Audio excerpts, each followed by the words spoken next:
Hear ye, hear ye. How you guys? You're hanging with Langan. I'm telling you right now, settle in because in just a moment, I'm going to be introducing you to Tom Dreesen, a fantastic comic on The Tonight Show over 60 times. Opened for Frank Sinatra for nearly 14 years, was one of the first, I think the first and perhaps the only black and white comedy duo. So much to talk about with him. But before I do his book, I just finished reading his book. It's called Still Standing, My Journey from Streets and Saloons to the Stage and Sinatra. Here, I'll give you a quick little look at this because we're going to be talking about this a lot in depth. Still Standing, My Journey from Streets and Saloons to the Stage and Sinatra, Tom Dreesen. And you know what? A comedy friend that I started with and worked with years ago, Johnny Russo, was a part of that. So he informed me about what was going on. Very excited. You guys, this is the deal. Share the show, ask people to start a watch party. The more you do that, the more people see this. And if you want to be part of the comments right here, you can just go streamyard.com/Facebook and click on the blue button. You only need to do that once. Anytime you hang with Langan, it'll be right there for you. And you know how it works. We just have a great time here. We keep it fun. I'm really excited. I'm going to bring on my guest right now. Like I said, 61 times on The Tonight Show. Could be 62. We'll find out. Open for, was on The Tonight Show 61 times. Me, not once. Doesn't matter. God has a plan. I guess I wish he had a better party planner. And the first comedy duo, black and white, Tim and Tom. Let's welcome the gifted and talented Tom Dreesen. I'm a former altar boy. When you ring that bell, I feel like I have to get up and do something, Give me some red wine. Yeah, exactly. Yeah. That's what you have to do. How are you? I'm terrific. Thank you. That was a nice introduction. Well, congratulations on your book. I mean, another book, I should say. Yeah. Tim Reed and I wrote a book called Tim and Tom, An American Comedy in Black and White that is actually now being considered for a possible 6 one-hour series of what it was like to tour the nation from 1969 to 1975 as America's first black and white comedy team. And you were right. We were the last too, the first and last. But in those days, there were no comedy clubs, Maureen. So we worked all black clubs in the North and the South. We worked all white clubs in the North and the South, eventually on the Playboy circuit. But we used to work what they call the Chitlin circuit, black-owned, black-operated nightclubs. And the 20 grand in Detroit, because Motown was in Detroit in those days. The 20 grand in Detroit, the High Chaparral in Chicago, the Burning Spear in Chicago, the Sugar Shack in Boston, the Club Harlem in Atlantic City before there was gambling. So it was an actual circuit, and very exciting, very, very exciting. Well, for those of you who may not know, this is Tim Reed. There's Tom Dreesen. Look at that picture. Look at those babies. And unbelievable. And what's great about Tim Reed, if you do not know, many people know him from WKRP in Cincinnati, as well as that 70s show. He's done a lot of great work. What a class act guy. He was the father on the show, Sister, and the team split up after 6 years. And that's all in my book too, how that came about. And I'd like to show them a clip of the two of you. I took an end clip. The bit is long, so this is the last minute. This is the technology today, Tom. You have to fit everything into a StreamYard, a Zoom, a Facebook Live. It's insane. So here's what we have. Here's Tim and Tom from back in the day. Check me out. Oop. Check me out now. Remember we brothers? We brothers. In the ghetto. In the ghetto. All right. Hey, what's happening, Jive? My main man. Say, look here, baby, this way I catch Big Mac. I got to ease uptown, get me some new rags, a couple fronts, pair of gaiters, go check them traps, do a little night crawling through the hood. That's out of sight, man. I didn't know you spoke a foreign language. That's ghetto talk, man. That's the way you talk in the hood. In the hood? The neighborhood. Just walk up here and repeat what I just said. Come on now, I'm waiting for the bus. Hey, baby. Look here, man. This way I catch Big Rag. I got to slide uptown and buy a bus. There's some alligators stuck in my traps. I'm going to go crawl through the night with the hood on.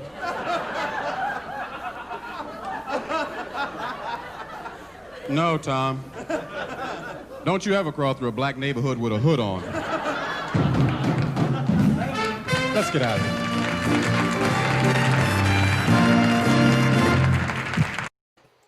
Well, there is Tim and Tom back in the day. Tom Dreesen, Tom Reed. How is it looking at I'm sure you've seen these clips a million times. I mean, it's so timely now. You guys were ahead of your time, really. Well, David Letterman read our book, the manuscript of our book, prior to it being released years ago, and he said that you should have called it Before Your Time, because you guys are way before your time. Mm-hmm. And I always thought that should be the title of of a feature film or anything, Before Our Time. We were before our time. We weren't preaching. We went to anywhere there was racial tension. Now, 1969, when we started, was no different than what's happening now. Right. In fact, even worse. The Vietnam War was raging. I had just gotten out of the service. Students were protesting all over America. African Americans were rioting in every major city in America, feeling disenfranchised from the system. And where I grew up at in the South Side, Harvey, Illinois, the largest riot in the nation was right there, right in the neighborhood I grew up in. So we were all in the middle of that. Now, and during all that chaos, we were going around the country trying to make people laugh. We weren't preaching. We were just trying to make people laugh. We went to 11 prisons in 1 year. Anywhere there was racial tension, colleges, high schools, we went. And just trying to make people laugh. And I'll end with this, Maureen. Yes. Something I'll take to my grave, and Tim and I both agree on this. I can't tell you how many places we went where afterward a black person would come up, a black guy would come up and say, I got a white friend and I want to reach out to him. But if I do, the brothers are going to wear me out. But I'm going to reach out to my white friend after watching you and Tim having so much fun. Then a white kid would come up and say, I got a black friend and I want to reach out to him. But if I do, the white guys are going to wear me out. But watching you and Tim, I'm going to reach out to my black friend. Very cool. More of that happened than I can ever tell you. So I don't care. I know this sounds like humble BS. If I never got an award for anything in our business, those remarks meant more to me and Tim than any accolades we could receive from our industry, Because it's the human connection, and it goes beyond a statue, and it goes beyond an envelope saying, hey, you're great by your peers. It's saying a human being who has nothing vested in it than walking out the street every day being human. That's the whole thing. But, I just want to tell people, Tom and Tim met at a JC's meeting when they went into schools to help kids, hey, watch out for drugs, don't get involved in drugs. Tim was college educated, I believe, and you were the street kid, and the two of you brought it together. Am I right with that? The irony of that is I had 8 brothers and sisters and lived in a shack. We had no bathtub, no shower, no hot water, a rat-infested, roach-infested shack. I had holes in my shoes as big as a coffee cup my whole childhood, raggedy poor. And Tim was an only child from the South. Oftentimes we'd go on a one-camera show, like an interview, in a morning interview, and the host would say, we have a comedy team here. One of them grew up on the South Side of Chicago, 8 brothers and sisters, very poor, and the camera would zoom to Tim. And he'd say, and the other is a college grad from the South, and the camera would go to me. Assumptions, same, like not much different today. Your mom, she's from Ireland? Pardon? Was your mom from Ireland, or was it your grandparents? No, my grandparents were. I'm Irish Italian, full-blooded Irish on one side and full-blooded Italian on the other. My Irish grandparents came from Ireland, from Cork and from Donegal, My mom's from Cavan, so I was making the Irish connection there. Oh, there you go. Well, you found out later. Well, you found out of the 8 children, you were fathered by your uncle, not the father you thought was your father. Yeah, my mother's sister, my mom's sister's husband, her brother-in-law, all that's in the book. It was a mystery. I didn't look a lot like my brothers and sisters, but I looked an awful lot like this man that I loved. He was my favorite uncle. He owned a tavern, and I shined shoes in all the taverns in my neighborhood. And I would always go to his tavern last because he told jokes behind the bar, and he'd sing. He had a band called Frank Polizzi and the Venetianeers. And I just admired him so much. And I emulated him. I used to tell his jokes, many that shouldn't be told on a Catholic school playground, But they were told, and it's all in the book. It was interesting because you did a little foreshadowing at the very beginning, about your connection with him, about, your brother's like, how come he's so nice to you? And then later I'm like, Tom Dreesen, comic, is my guest today, still standing. Let me show you the cover of that book with my high-end technology working for myself these days. Tom Dreesen, My Journey from Streets and Saloons to the Stage in Sinatra. 14 years nearly he opened for Sinatra, and we're going to get to that. There's just some other things I wanted to talk about with you first. David Letterman wrote the forward, the opening, the whatever you call it, the nice thing before the pages begin. What is it, the forward? Yeah. Yes, I was an English major, and I don't know what that's called. You guys very close? Oh yeah, we've been buddies since the first day he came to LA. The very first day he came to LA, I was on at the Comedy Store, and the team that I was with had just split up, and I was new out there too. And he saw a set of mine, and as I walked off, it was his first day in LA. He said to me, "Gee, I really enjoyed your set, Mr. Dreesen." And I said, "Oh, what's your name?" He said, "Dave." I said, "Where are you from, Dave?" "Oh, Indianapolis." And I start talking sports. Indianapolis. What major league team did you root for? I'm so extroverted, not realizing Dave was like a recluse, shy guy. Had I known that, I would have respected that and not, and because he was a very private guy. But I was so extroverted that I kept taking it to him. And next thing we're friends, we go play racquetball. And by the time I realized he was this very shy guy, we were already friends. And I'll tell you a quick funny story. By the way, he's nuts. This foreword for this book it's just hysterical. But he called me the other day, about a month ago. He said, "Tom, every time you do an interview or I do an interview and people say, 'How did we meet?' we always tell the same story, that you came off stage, I complimented you." I said, "Yeah." He said, I said, "It's the truth." He said, "But it's a boring story." I said, "Well, it may be, but it's the truth." "Well, it's very boring." He said, "From now on, you tell people that you came off stage, I was in the parking lot, and I had stolen some material from you, and you beat the hell out of me in the parking lot." I said, "Now, why would I want to tell that story?" He said, "Because it's a better story." Anyhow, 2 weeks go by. He calls me. He said, "Tom, do you know the governor of Illinois?" And I said, "Well, I met him, but I don't know him. But I know the Senate Majority Leader there, John Cullerton." "Why? What's up?" He said, "Well, it's a story. His wife, Regina, had a woman friend in Chicago who had an adult son who was autistic. And the autistic adults there they had a plot of land that they grew corn and beans and stuff and gave it to the homeless when it came into fruition. So he said, the state wants to take that away or something, and I need to talk to somebody." So I hooked him up with John Cullerton. I called the Senate Majority Leader. And he said, "Oh, Tom, we're working on that legislation. No problem. Tell David we're taking care of it." And he started giving some difficult explanations to the statute. I said, "Will you do me a favor? Would you explain that to Dave if I get David to call you?" He said, "Yes." I said, "Oh, by the way, John," I said, "when you help Dave, tell him the only reason you helped him is because I beat the hell out of him in the parking lot at the company." So he said, "Okay." Now, 10 minutes go by. 10 minutes go by, and my phone rang. I go, "Hello," and it's Dave. He said, "Didn't I tell you it's a better story? I told you that's a better story." Oh, that's great. But how's he doing post television? Well, first of all, he was a recluse before all of this. But no, he's doing good. He's right now in Montana. He's got a place in Montana that I flew there to visit him one time, and the plane lands, and a foreman in a pickup truck picked me up. We drove about 10 miles into a town where he filled up with gas, and we drove another 11 miles into the mountains. The last 10 miles, no one, till we got into this canyon. And now there's in this canyon. I said to him, "You're worried about the National Enquirer finding you? The FBI couldn't find you out." Well, he has a young son, and it seems like that brings him a lot of joy, I'm sure, in later years. He's totally changed from when Henry was born. He changed 100%. How so, would you say? Maureen, I don't have to tell you this. We in our business, let me digress a minute. When I sold life insurance, that was my source of income before I was in show business. That's what I talked about, life insurance. When I met people, life insurance, morning, noon, and night, I'm selling life insurance. That was my product. When we become comedians or performers, we're the product. So guess what we talk about all day long? Guess what we obsess? Us, me, my business, my business. So you have to have a diversion. I'm fortunate that I had 3 children and now some grandchildren, and I love golf, and I played in golf tournaments and so I had a diversion away from this business. David didn't. The show, morning, noon, and night. The show. When Huff, he calls him Huff. His nickname for him is Huff. When Huff was born, Henry was born. He had another focus in life.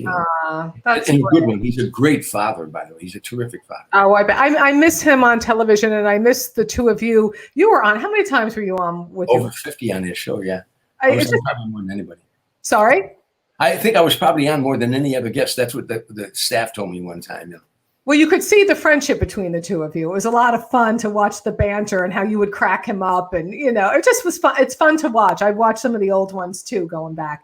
Yeah. Tom Dreesen is my guest, and his book is Still Standing, My Journey from Streets and Saloons to Stage and Sinatra. We're having a great chat here. And here's what I want you folks to do. This is a whole new world.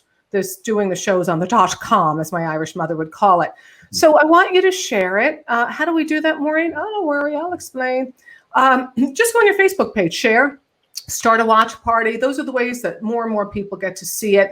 And of course, if you want your comments to be seen, StreamYard.com/Facebook. Just click on the blue button there, and only once per lifetime, and then every day I bring you the show Monday through Fridays. And again, this is the awkward part, Tom. This is my full-time job. I bring it to you free every day. If you'd like to support, there's PayPal, there's Venmo, or I'm getting a blind dog with a tin cup and I'm sitting on a street corner. It's up to you. I do love dogs. You know that. I rescued the dogs. I'll do whatever it takes. It doesn't even matter. I always say that if I could turn back time, I would have danced with poles while I still had the body to do so. If I could turn back time, but I can't. And I also, this is insane, watch this. And I sell these Don't Make Me Hate You products. Just go to Mo Langen's store, just Maureen Langen, Mo Langen. You get the masks, whatever you want. It's all up to you. But that's neither here nor there, because we are with Tom Dreesen, my guest. So much to talk about. How many times, well, I have one were you, Mr., on The Tonight Show? That's a very important picture to explain to everybody. I did 61 appearances on The Tonight Show, but in 1975, after the team split up, and now in 1975, wherever you went in America, people say, what do you do for a living?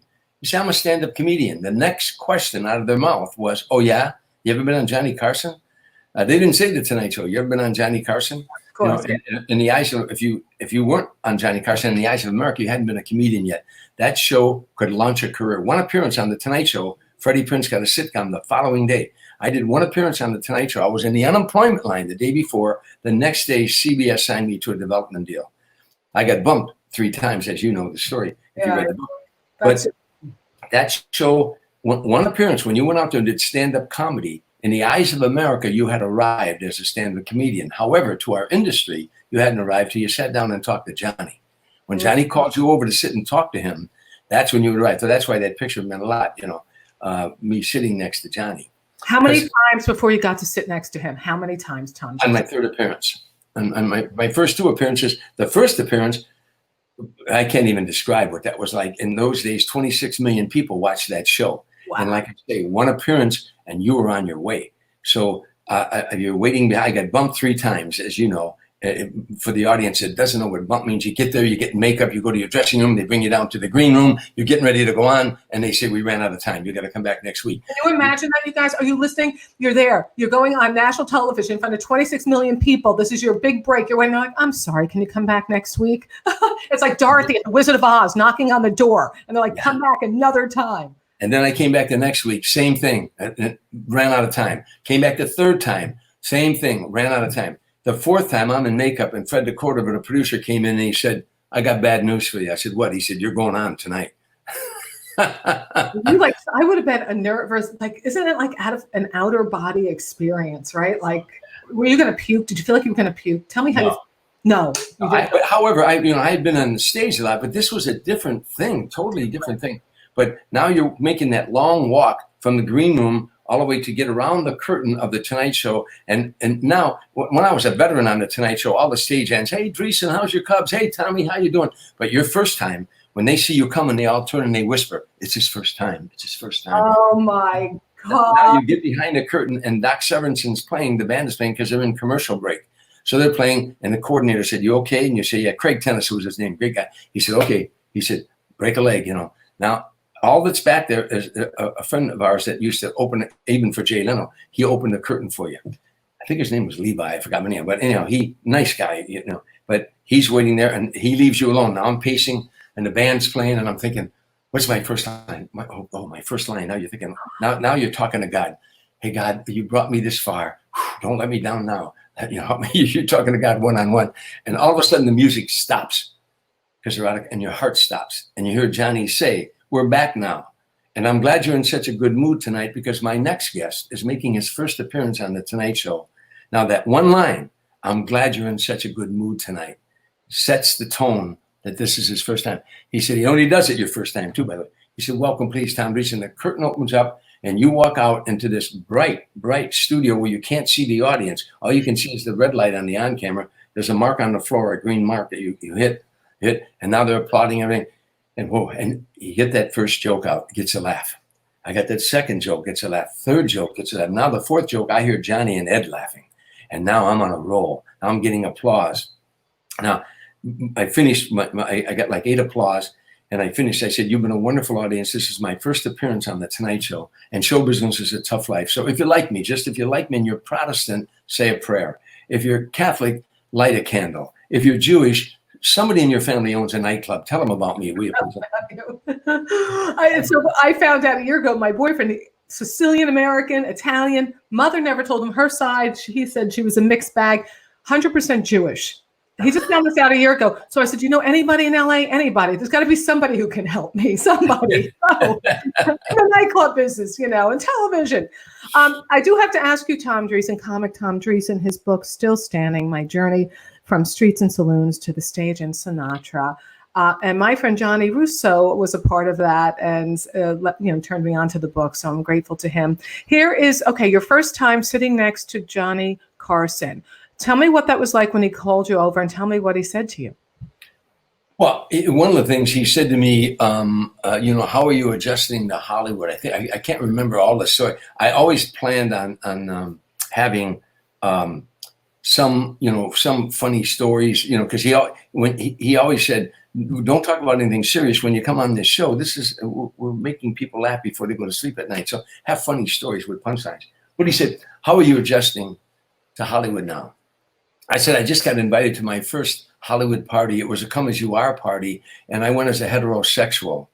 And I won a prize for the most unusual person at the party. That was good. And he laughed, he laughed. And anyhow, long story short,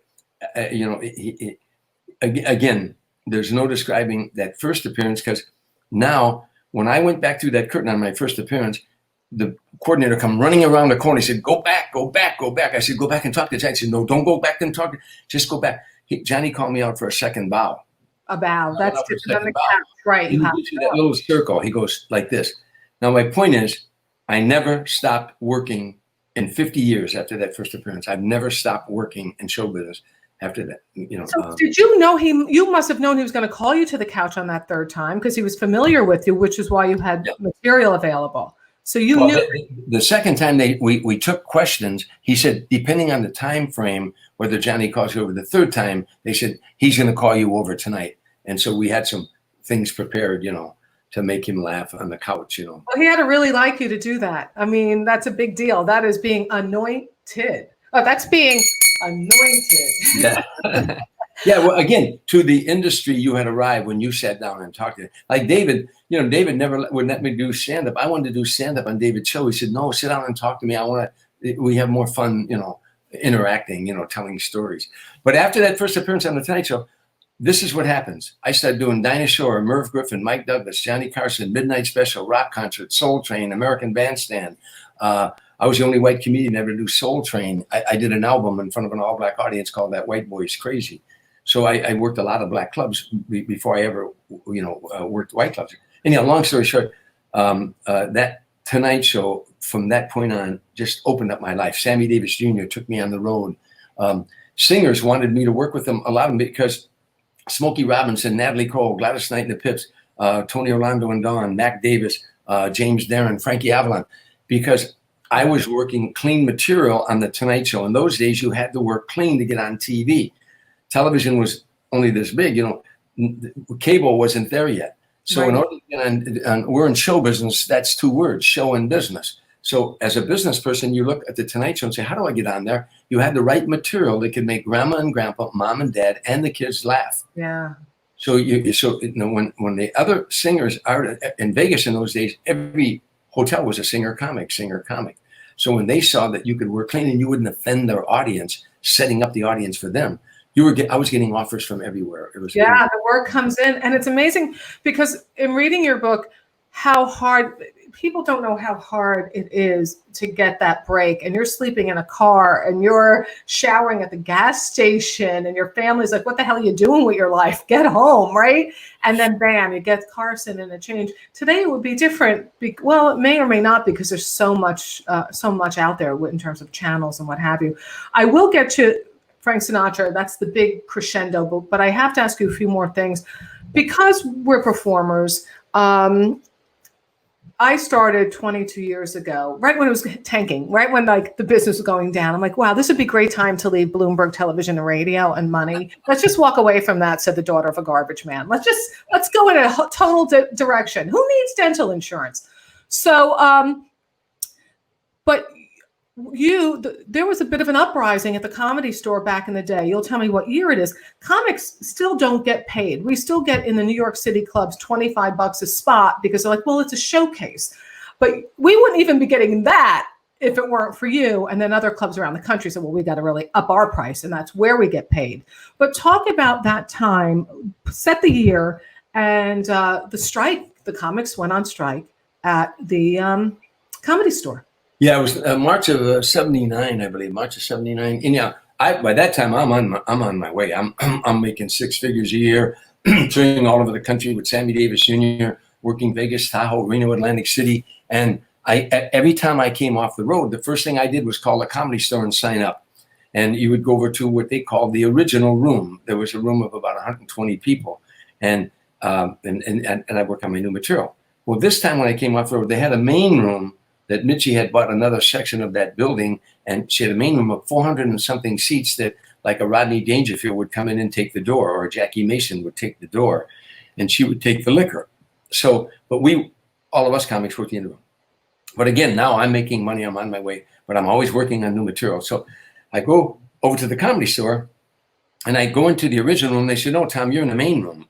I said, main room? I go in the main room, I'm with all these unknown comedians, David Letterman, Jay Leno, Gallagher, Michael Keaton, Robin Williams. The girl waiting tables was Deborah Winger, and I mean, that kind of stuff, you know.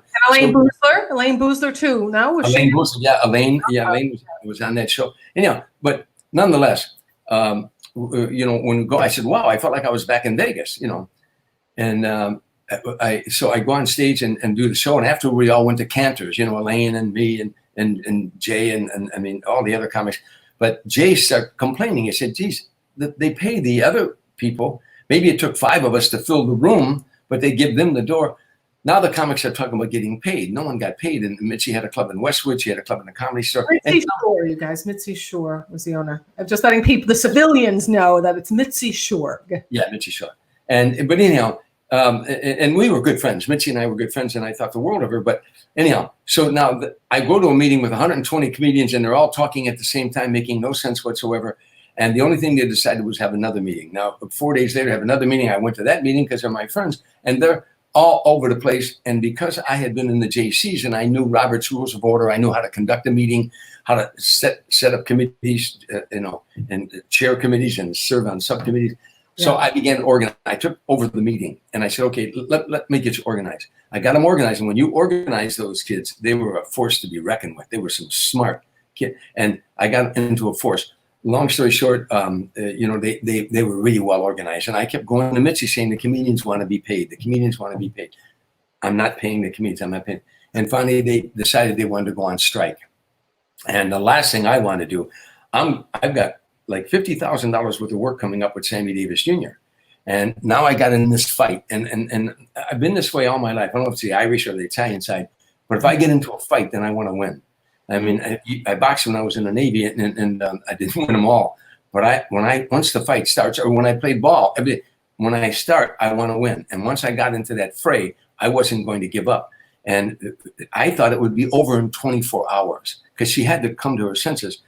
You know, I thought for sure it was about money. One night, just before they went on strike, I was married at the time, and I remember jumping up out of bed, and I scared the hell out of my wife. She said, "What's wrong?" I said, "I got it. Why didn't I think of this?" I couldn't sleep that whole night. I got to Mitzi to the Comedy Store in the morning. I was waiting for Mitzi when she came in the office. I said, "Mitzi, I got it. You're charging $5 at the door. Charge $6. Let the comics have that $1. If they draw 100 people, they split $100. If you draw 500 people, they split $500 for the night." She said, "No, they don't deserve to be paid. This is like a club. This is like a college. They're learning their craft." But I tell you, I used to tell people, don't break in new material at the Comedy Store. Break it in at Caesar's Palace. Because you never knew in a Comedy Store, every night somebody was getting discovered. Talent scouts are coming in from all over, all the shows. So you better have a good set when you're up there. So anyhow, this argument went on and on. I left there that morning numb because I thought it was about money, but it wasn't about money. It was more about power or control. So now the comics voted to go on strike. 19 comedians crossed the picket line, 18 guys and one girl. Had they not crossed the picket line, it would have been over in 24 hours. And they weren't big names or anything, but they just filled the slots. So we walked that picket line for almost 8 weeks, and finally, we finally resolved it through a crazy night that happened, that we resolved it. Now, the interesting thing, they went on strike. We ended up getting $25 a set for the comedians in 1979, right? And today, I think the Improv pays like $12.50, and I think the only one that pays real good for the comedians is the Laugh Factory pays the kids $85 a set. Jamie Masada, yeah, right? And 125 in Long Beach, you know. I think it's terrible. I mean, I think it's fantastic what you guys did, and I applaud you, because we wouldn't even be getting cab fare. But I think it's terrible because they have this idea to showcase. Well, today I don't know. It's just ridiculous that people have $1 skillion homes on the backs of people making $12.50, because they get all the booze, they get the door, and the comics get the pennies. And it just is fundamentally wrong. But years ago, probably about 20 years ago in New York, 2 comics tried to start a union, Ted Alexandro and Russ Maneve. And again, I was fairly new in the business, only a few years. I was in. I'm like, whatever. Yes, of course. Strength in numbers, of course. And so many comics who weren't as skilled as these guys doing the spitting. Well, I'm not going to get stage time. I go, but when you do, you're going to get paid for it. You're going to be the apprentice now until you become the plumber and get the union bucks. Don't be stupid. And it was voted down, unfortunately. I spoke before that group. They asked me to come in and speak to them.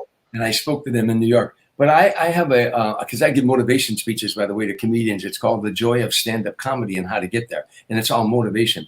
Mm-hmm.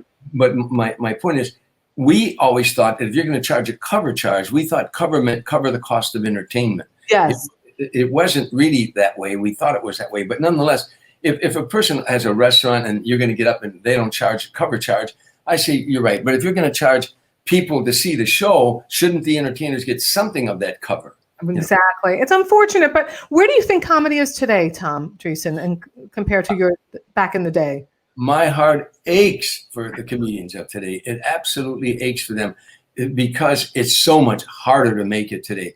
When I started out, even though it was difficult, but there was a path to the Tonight Show. Yes. If there was a show that could launch you. I could name you 50 or 60 comedians that got their career started from Johnny Carson, me included.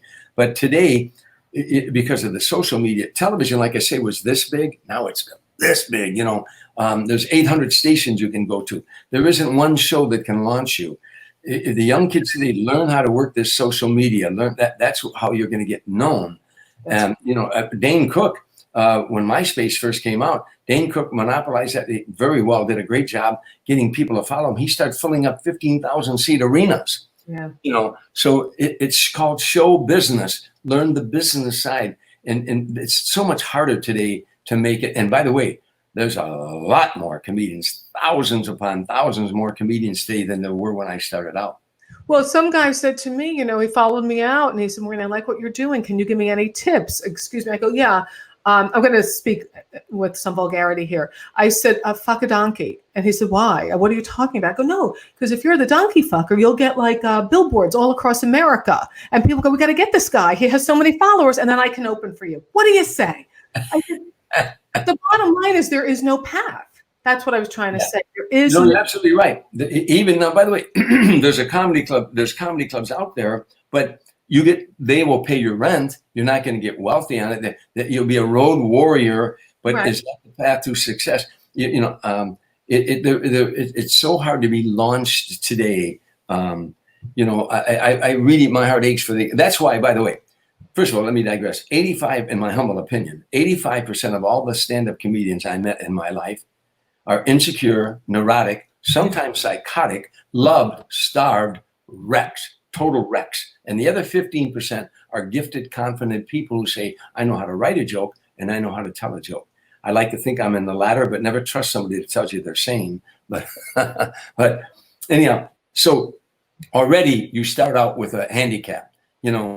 And that's why I give these motivation speeches. I talk on 4 subjects: perception, visualization, self-talk, and develop a sense of humor. And I elaborate on those 4 points because it is a long journey. It's not a 10K. It's a triathlon, and there's a lot of ups and downs and stuff, you know. And most comedians make the number one mistake. They compare themselves to another comedian. Gee, I started out with Maureen, and Maureen's already doing this. I say, look, there's a great Hindu proverb. There's nothing noble about being superior to another man. True nobility is being superior to your former self. Am I a better friend than I was last year? Am I a better father than I was last year? A better son? A better husband? Am I a better comedian than I was last year? That's your only competition. Listen to those tapes. Grow as a comedian. That's your only competition your whole life. You know? And you don't know, you're comparing yourself to the success of somebody's outsides. You don't know what they're struggling with inside. We compare ourselves to the outsides, but we don't know if their life is a big freaking nightmare when they go home. So I'm with you on that. There is no path to that. That is a perfect way of saying it. Well, the inner journey is far more exciting than the outer journey, is my point. You know? Well, that comes through in your book, your spirituality and your heart. It really, I was so happy to read that, because sometimes you read a book and you're like, superficial. I can't believe are you 80 years old? Oh, you had to say that. There's young women watching the show saying, gee, I hope he's only 79. Believe me, the older you get, the better it'll be, because women love, you know. And I just think you look so fantastic that it was hard for me to believe. You look stunningly fantastic. Thank you. That's very kind of you. I try to stay, I work out, I stay in shape, you know. Yeah, my mind was blown. Still Standing, that is the name of Tom Dreesen's book, My Journey from Streets and Saloons to the Stage and Sinatra. It's a terrific book, you guys. We're going to talk about Sinatra now, because for almost 14 years, he opened for Frank Sinatra. And you have to read this book, because Tom is a guy from the streets, one of 8 children, south side of Chicago, Harvey, and just trying to find his way in a 27, you finally get on stage with Tim Reed. But before that, you were going to schools with the JCs, telling them the hardships of drugs, and your voice was fun and connected. I think it's a great story. Okay, let's do this. People want to know. Look at this picture. Come on. Is that you? It has to be you. Of course. That's me and Frank. You know, that's us. Can you imagine if I downloaded the wrong picture? That would be funny, actually, but I didn't. That's Frank and me at President Ford's house in Rancho Mirage. We did a show for him. So I want to know your first time, how you come to open for Frank Sinatra. I'm touring the nation I toured with Sammy Davis for years. Sure. An artist. Now I'm touring with Smokey Robinson, and we were working at Caesars in Lake Tahoe. And Frank Sinatra was appearing next door at Harrah's. And I had worked Harrah's many times. And I told the maitre d' that I was coming over after my show. So I rushed over. I didn't change out of my stage clothes. Rushed over to Harrah's, 2 doors away. Excuse me. And as I was running into the showroom, the vice president of Harrah's Hotel, a man named Holmes Hendrickson, saw me. And he was talking to a big heavyset guy with a cigar. And he said, Tommy, come here. And I went over. He said, Tommy, this is Mickey Rudin. Well, I recognized the name. That was Sinatra's lawyer. Powerful guy himself in our industry. He said, Mickey, this is Tom Dreesen, and I think Tom would make a great opening act for Frank Sinatra. And the lawyer got a pained expression on his face, like he heard it a million times. Yeah. And he winked at the vice president, and I caught the wink. He said to me, hey, kid, if I gave you a week with Frank, would you want more than $50,000? I said, Mr. Rudin, put it this way. If you gave me a week with Frank, would you want more than $50,000? And he started laughing. He said, I like this kid. And a week later, they called me and said, would you like to work 1 week with Frank Sinatra in Atlantic City at the Golden Nugget? And I said, yeah. I figured I'll try to get my picture taken with him, hang it in every bar in Chicago, and that'll be it. But the second night that I was with him, he and his wife, Barbara, took me out to dinner. And I can remember like it was yesterday, we were sitting across from another. In the middle of dinner, he set his knife and his fork down. He said, I like your material and I like your style. I'd like you to do a few other dates with me if you're interested. And I didn't say, let me check my calendar. I said, yeah. And it turned into almost 14 years, 45, 50 cities a year, 20,000 seat arenas, 40,000 in Hawaii, flying all over the world on his private jet, staying in his home 6 times a year. A great friendship that I'll always treasure. And in the end, I was a pallbearer at his funeral, and I spoke at his funeral. it was a very moving time. I miss him every day. You know, he would to be in that world, that rarefied air was unbelievable for almost 14 years. I did a couple times in his book, and Pardon? I did cry a couple of times reading your book. And one of them was when he passed, and right before he passed, when you guys spoke, I was like, oh, very emotional, very emotional. What an honor to be a pallbearer. What an honor to have 14 years as a part of his life. What year did he pass, Tom? 1998, February 1998. Rest his soul.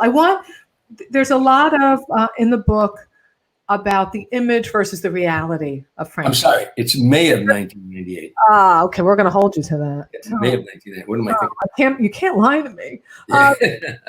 You in the book though, you talk about the image versus the reality of Frank Sinatra. Like the image he had as this, and he didn't like that about the mob and the tough, that type of thing, versus how he did treat people. You want to talk a little about that? But that was one of the mistakes about him. Here was this brilliant the greatest pop singer of all time. There isn't a singer that wouldn't tell you that. Steve Lawrence once said to Frank Sinatra, and Steve Lawrence, by the way, is a wonderful singer. He once said to Frank Sinatra, you ruined it for all the rest of us. Because once they heard you sing, they knew how that song is supposed to be sung. Frank was, aside from that, brilliant actor.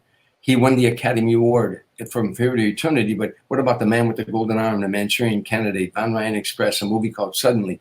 I was sitting with him late one night when he was with, sitting at his house with Gregory Peck and Kirk Douglas and Clint Eastwood and Robert Wagner, and all these wonderful actors. And they were talking about film, and they were showing such reverence to Frank. And I was curious because I studied acting. We all studied in different cities, but I wondered who he studied with. And so I said to him, did you ever study acting? And Gregory Peck grabbed my arm and said, acting lessons would have ruined him. He was a diamond in the rough that you didn't fool with, that instrument. And so my point of that is when you gave Frank Sinatra a song, to him it was a script. What did the writer feel the night the writer took pen in hand? He would immerse himself in that lyric and become that lonely guy in the bar whose woman left him, and he's never going to find love again. And you felt every emotion, as well as every joy of every song, Come Fly With Me. So with all of the wonderful skills that he danced with Gene Kelly, for God's sake, in films. This was a brilliant, arguably the greatest career show business has ever known, because it transcended, just his great singing and his acting. Now, of all of this, if I gave a talk about Frank Sinatra for an hour and 40 minutes and talked about all of his great skills, and I'd say, are there any questions? The first question someone raised, I'd say, was Frank Sinatra in the mafia? Right. So my point of that is, but also that was part of his mystique. Mm-hmm. He was a man of power. People of power gravitate to other people of power, heads of states, heads of governments, heads of mafias. Did Frank know those guys? Of course he knew those guys. We all knew them. They owned the business. When Frank started out, they not only owned all of Las Vegas, they owned the recording companies, and they owned the jukeboxes in every city in America. The syndicate put the songs on the jukeboxes. Did you know those people? Of course you knew those people. He told me the last 20 years of his life, he rued the day he ever made friends with him because they won't get out of your life. He said, you do a favor for a guy, and the guy does a favor for you, and then you pay it back. And then years later, his son says, my dad did a favor, and you paid that back. Years later, the grandson said, my grandfather did he said, it's hard to get him out of your life, Right. But you also in the book, you talked about how respectful he was to people. How if a woman got up, he would stand up at the table, how he treated you so kindly. Like you said, he only maybe once ever had a tone with you, or like. Frank had a volatile temper. He could go off in a heartbeat. And I knew that about him before I ever met him. And then I saw him do it a couple of times. And I made up my mind. Again, I think our relationship, he knew I was a street kid. I'd say I don't have a degree from academia, but I got a doctorate from the streets. And I grew up on the streets. And that's the saloons and where I shined shoes. Well, his mom and dad had a saloon. He grew up around saloons. So we had a connection like two street kids. But I always made up my mind that if ever he went off on me, if it was the first year, the third year, or the 10th year, if he ever went off, got angry at some silly thing, I would reach over, grab his hand, shake it, and say, thank you, Frank. It's been wonderful, and I've enjoyed every minute of it. Goodbye. Ciao. Because because I won't be a whipping boy for anybody. Nor should And you. I think he understood that of me, and that they never happened. There was only one incident, but it wasn't something that I had done wrong. And then the next day we were laughing about it. But yeah, that day never came. The longer I was with him, when I first was with him, he was like the boss, because he was the boss of this tour. Yeah. And he was a professional, and the show meant everything. You better do your job, because he knew his, and the band, everybody better, because you don't fool around with the show. So he was like the boss. But then later he became a buddy, a pal. And toward the end of his life, he was more like a father to me. Yeah, that came across. What was the angriest you ever saw him? Oh, wow. I saw him go off on him. I can't how many count the times. One night he went off on his wife, and I was there, and Barbara. He was so angry about something, and they got into this heated argument, and I happened to be there. And I was dating a new girl. I just gotten a divorce, and it was our first date. Memorable.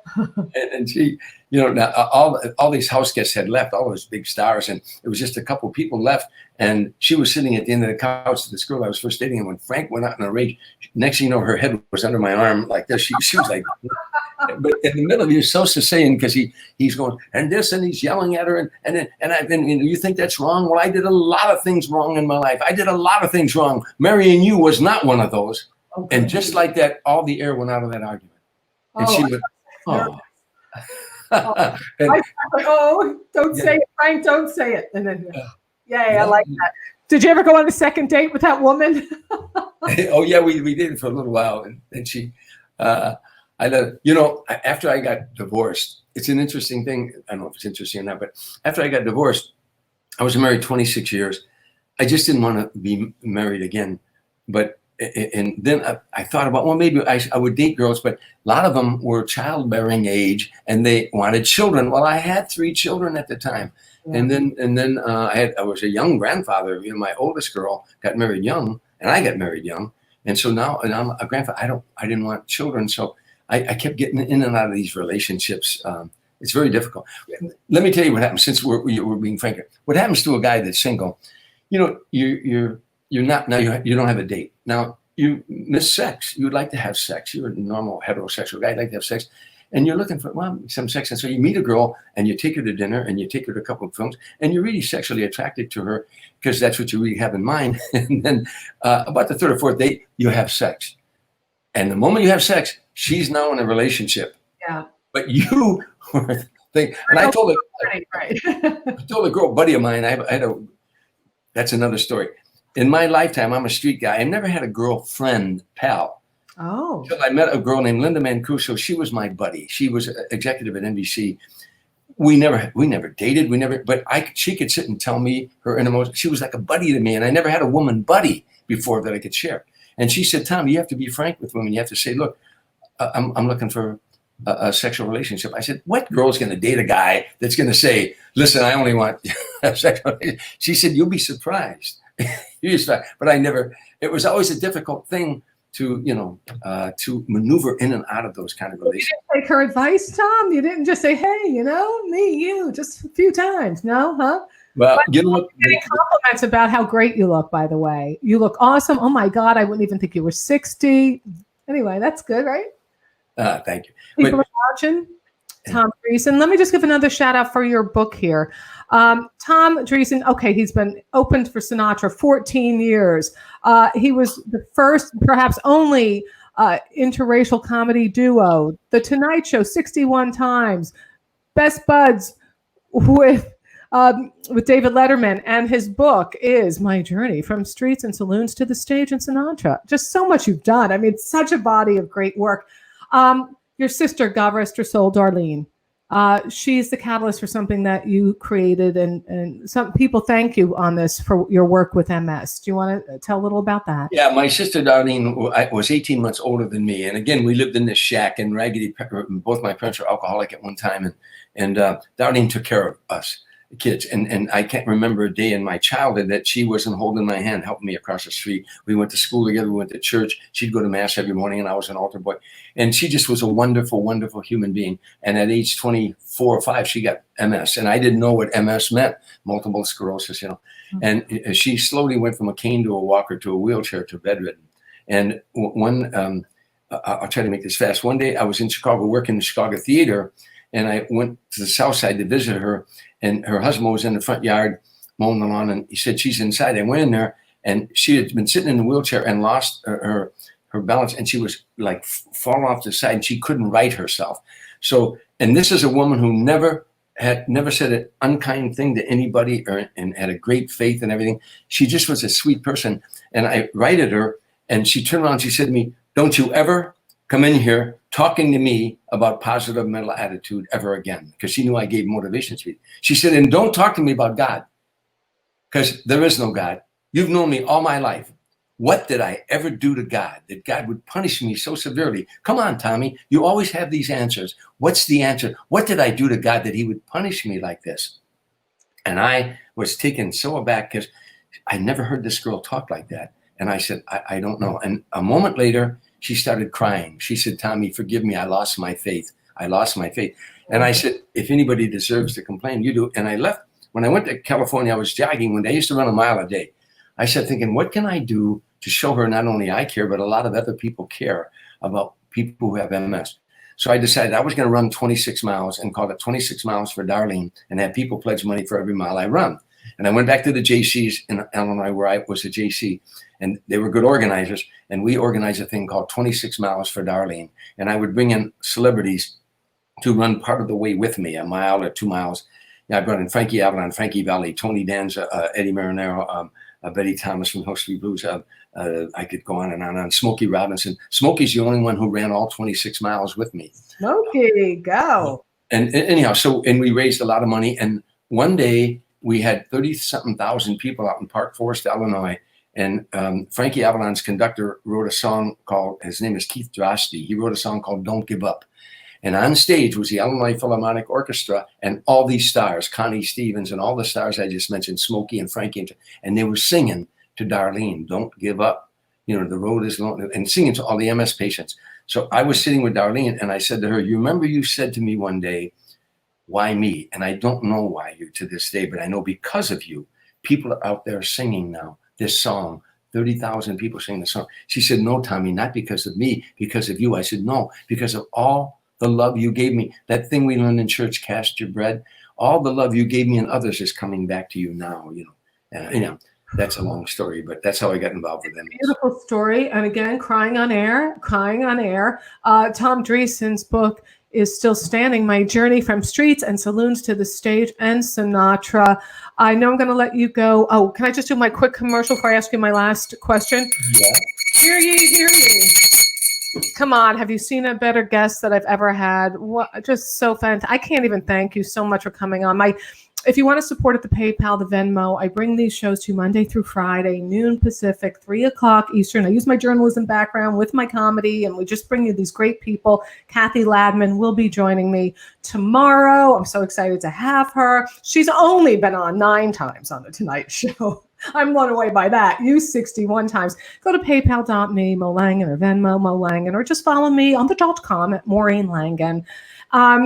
Because you have this incredible life, your energy just bam right through, right connected. You can feel the love that Darlene might have imbued into you coming off through our interview. And I have no doubt you're a street guy with a PhD in the streets, but your brain is so smart. You could be a PhD in anything else if you wanted. I mean, you can just see your brilliance. And I'm kissing your ass, but I'm not, because it's true. So what I wanted to say to you, because of this motivational speaking, because of the life you've led and lead, what would you say to people in general? Like, it's hard times right now. What gets you through all the things that you have been through and that you think would be helpful to others? Well, obviously, I have a strong faith. I wrestled with it like everybody else about this thing. Is there a God? And I really do believe that there is a God, and I believe that prayers are answered. I mean, it's so beyond my comprehension. I once said to Alan Shepard, the first man in space and on the 5th lunar mission landed on the moon. He was a friend of Frank Sinatra's, and we would stay at Frank's house. I said to him, Admiral, you were out in outer space. And they were talking about the galaxies, trillions and trillions of galaxies and stars and planets like the Earth. And I said, do you believe in God? And he paused and he said, there's something really powerful out there. And I guess that's good enough for me. I really do believe that, and I believe in the power of prayer. And time after time after time in my life, it's worked. And I talk about it in the book.